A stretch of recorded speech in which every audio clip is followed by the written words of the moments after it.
Hi there, this is Amanda Frankel with our Crafty Playdate, and today I am going to show you this super fun little apron card with the grill accessories in there. Perfect for the upcoming holiday of Father's Day, although this stamp set that we're going to feature, you can substitute a lot of different things in here, and I'll show you how to do that. Right now I'm just showing you things that are currently bundles. They will be continued in the upcoming catalog, so they're going to be carried over. Let me show you what I'm talking about here. These things will be carried over. They will be in the next catalog, the Apron Builder Framelits and the Apron of Love. But right now, in the current catalog, which is the Occasions catalog, they are bundled, which means you save 10% on them. As of June 1st, they will still be in the catalog. They will not be bundled, and therefore they will be independent of each other, and you will have to pay the full price. So I'm trying to show you some fun things you can do with these in the meantime. So today we are going to be making this Father's Day card. However, you can substitute a lot of things in. So this best ever stamp, it's one piece. And you can actually insert the mom here, the friend here. It has some little sayings. I heart baking, I love stamping. And you could put little scissors coming out of the pocket for the stampers. The bakers, you've got some stuff here, some flowers and rickrack trim. And then it also has a lot of different pockets. So for example, we're going to be making this one today with the red apron. So I went ahead and cut one out for you because I wanted to just show you this. The different aprons you could put on it. You could put on one that looks like this. It would be solid. For example, white, and it would look like a little lacy trim. Or you could just have a curved one on here, like this, right? So you could do a couple different things and customize your apron accordingly. And then this little piece is the neck, if you want to punch that out. You can stamp it, or you can cut it out with a framelit. Either way works fine. We are just going to stamp it today, and I wanted to show you a super quick trick. So let's get started. All right. I'm going to move this out of the way. We just used the rectangle here to cut that out.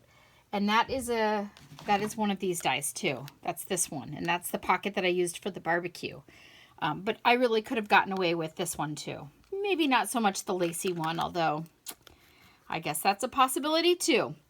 All right, so let's get started with what we've got here. I am going to be using the Stamparatus today. I'll show you why. All right, let me bring this in here. The Stamparatus is a stamp placement tool by Stampin' Up, and it has a couple of different features. It has a grid built right into it here. It has this mat if you're going to be using photopolymer, and we are. And then I always put in a square of paper. So I know this paper is super disreputable, but that's because I sometimes want to use a background stamp or something that's going to stamp off onto the surface. And just like when I'm using my normal Stampin' Pierce mat like this, and I'm going to be using a photopolymer, I would stick the mat underneath this paper so that I don't get ink onto my mat. I have done it before, but I try not to do it all the time. That's the same reason that I would put this here. The reason that I'm using this is because we're actually going to be using this in a class just tonight, and I want to make this easy for people to do a Stamp-A-Stack. So you can just stick that in there, ink it up. It's going to stamp the best and the ever, and it leaves a gap there, and it's going to stamp this piece right here all in one shot, and it will make it super easy. So let's go ahead and do that. I'm using Memento black ink, Tuxedo black. This is my go-to black ink. Stampin' Up has had lots of varieties of ink, and I know StazOn is great too, but this is the one that I love the most in the world of inks. Now, I have found that this particular stamp set is a little shallow, and by saying that, what I mean is I don't want to ink it too heavy or push too hard, or sometimes I get a little ink in the middle there, and I don't want to do that. So I'm just going to put that on there like that and lift. And because this fits right in the corner, I can just slide it right back in there. Now I've already put the dad on there. To position that, all I would need to do right now is put whatever stamp, let me show you what I'm talking about here. If, for example, I wanted it to say friend, best friend ever, I would just go ahead and peel my friend word off. Your Stamparatus comes with 2 different plates.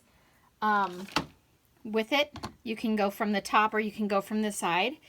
If I were going to put friend in here, I would just lay it down here right where I would want it to print. So I would want it to be right there.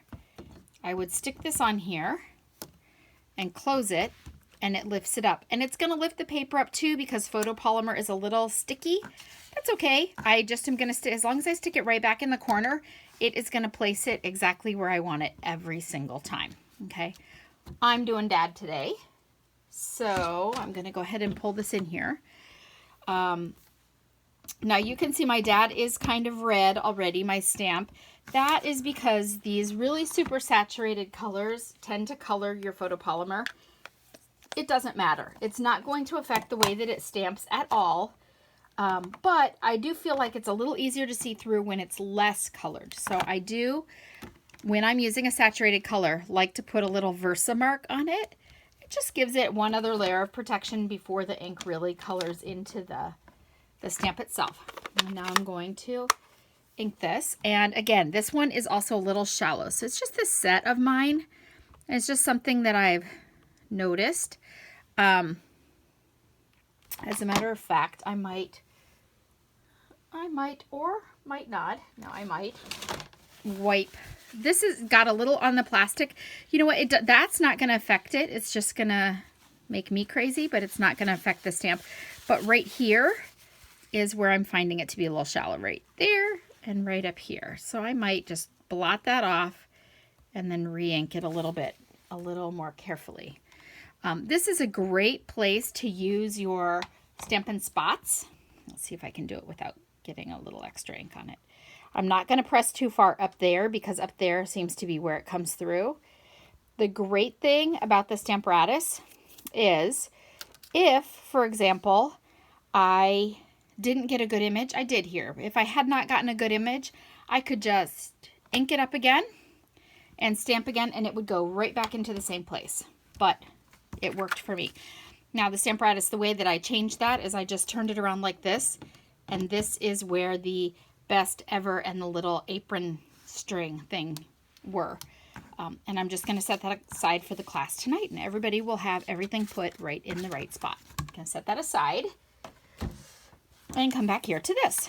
All right, so we're going to stick this on here like this, and actually I can go ahead and assemble some of these pieces. This is another pack of paper that I'm using. Let me pull it out here. This is the Pick a Pattern Designer Series paper, and one side is pretty sedate. You're going to see here. So one side is kind of one color and white. Oh, 2 colors there, but you're getting the idea. It's pretty patterned, but it doesn't make you go crazy here. But the other side has all kinds of images on it. And you could fussy cut some of those. That would be adorable for a little camping outdoorsy vacation scene. Look at a little camper. Dinosaurs, mushrooms. So it's got a lot more pattern to it. And so I use this paper. I'm just using the black and white today, although some of those others would be kind of fun too. But we're going to go ahead. Oh, got a little hair in there. I'm shedding right here in front of you. Okay, so I'm going to go ahead and glue this in, and I will put the size of this in the description also, but it is just 1 by 5, I believe. Yeah, 1 by 5. The reason that I did this 1 by 5, so that you know, is if you are mass producing, and because I have a class tonight and they're going to be making 2 each of these cards, I need to be able to make quite a few cards out of one piece of paper or one pack of paper. So 1 by 5 is a great size because you can actually cut a lot of them out of a 12 by 12. You cut one edge off first. You know what? Let me show you real quick. I'm not going to cut it, but I will show you how that would work. I'm trying to find one that won't make you go crazy blind. Yeah, okay. How about this one? All right, so if I were to take this paper and cut 1 inch off this way, it would be 1 by 12, and 1 inch off this way, it would, this remaining piece would be right now 10 by 12, right? And I would have 2 1 by 12 pieces here. So if I just set those aside, this 10 by 12 here, if I just cut it in 1 inch slices, I'd have 1 by 10 and cut it in half, and I would have 24 of those 1 by 5 pieces. And then I could get 1, 2, 3, 4 more out of the strips up there. So I could get quite a few of those, and that would help me with a class that's a large class. Okay, so if you're doing Christmas cards, this is a great saver way to do it. All right, the next thing I'm going to do is add this ribbon here. If I can remember where I put it down. Buried it under the Stamparatus. Okay. So this ribbon is cute. It, on one side, it has little X's, little crosses, and on the other side, it's dashes. You can decide which side you want up. It's not going to offend me or bother me. I am going to use a little bit of tape on it because I really need it held firmly in place along the back of this because I'm going to tie a knot on it. Okay. So I'm just going to fold that over, put a little piece of tape. And you could use glue dots on this too. It's fine. I just happen to have my tape sitting right here. So that's why I'm going to do that. Okay. And then I'm going to cut that off there. Put the other piece of tape. Good. And I'm going to go ahead and glue this on before I actually knot it because I want this to be really firm when I'm trying to tie it on. Okay, let's go ahead and assemble. We can glue our little apron on here. So I've already cut out the apron for you. No problem. You're welcome. And I've already cut out the little pocket, but I haven't stamped it. So let's go ahead and stamp it. Now I chose the I Love Barbecue, but seriously, the I Love Stamping, I love baking, or even Made with Love fits in that apron just perfectly. But we're going to use the I Love Barbecue here, and I'm again using the Memento black ink. And I'm just going to kind of line it up like that. Okay, perfect. And now I'm going to flip it over. And I have already cut my little utensils out for you. But look at how adorable, seriously adorable these are. Now, the framelits do have a variety of utensils that you can cut out. They've got the, let's see. Well, I know I showed them to you, and now I'm not sure where I put them. But anyway, oh, here they are. Keep burying them in the same place. These are the utensils that I cut out, and it's nice because they're one piece. So I just run that through, and I'm going to have a whole set of utensils. Same thing with the baking gear here. If you want to cut out the other things, you can do it individually, but I just did one run through, and I had all I needed for the grilling accessories. And I cut it out of silver foil paper. So silver foil paper looks like this. I know, now you are going to go blind. Silver foil paper here, and I cut it out of that so that I would have metal looking things here. And I'm going to lay them all out. I'm going to lay them out upside down, kind of upside down here, so that they don't have to be in any specific order, because remember the I Heart Barbecue is on the other side, right? So I don't want that to interfere here. All right, and one more. I've got my grilling meat fork here. I'm so excited. It's starting to finally warm up here in Chicago, and so we're going to be able to grill soon. It's been so cold. Today actually is not super warm, but it's going to be. I hear that it's going to be warmer. I'm going to just have to go with that. Okay, that looks pretty good. I have them at different heights, sticking out, different lengths. And again, I'm going to use a little piece of tape. I could glue these, but I think that might make me a little nuts. And this is just one piece of tape, and they're down. And that is perfect for me. Ooh, I might want to play with one or two here. Not perfect, but pretty good for me. It works well enough. Anyway, all right, and now I am going to put my dimensionals on here. And I like these little mini dimensionals. Let me see. These little mini guys. I think that they work really well for this. This is going to make me nuts. So we are going to move this. It's so funny. I always tell you, oh no, that's not going to bother me. And then it does. So then I'm going to have to move it. I want them to be a little more upright. A little too slanty. A little too much. Oh, that's way better. Okay. So now I'm going to stick that back on here. I love barbecue. Perfect. Who doesn't? Even if you're a vegetarian, grilling is the best. Okay. So now I love these little guys because you can just stick a couple on there and it's going to help hold that tape in its place. Get those out of here. Peel this off. Good. Oh, stuck. All right, I'm going to stick that right back on there. Perfect. And now I'm going to glue it onto my base. My base is cherry cobbler. This ribbon looks real red, and you could get away with real red with it, but it is actually cherry cobbler. If you look at it closely, it is actually cherry cobbler. All right, I'm going to fold that base in half. Give it a push there, and now I'm going to go ahead and glue this down. And again, I'm using my liquid Tombow for this.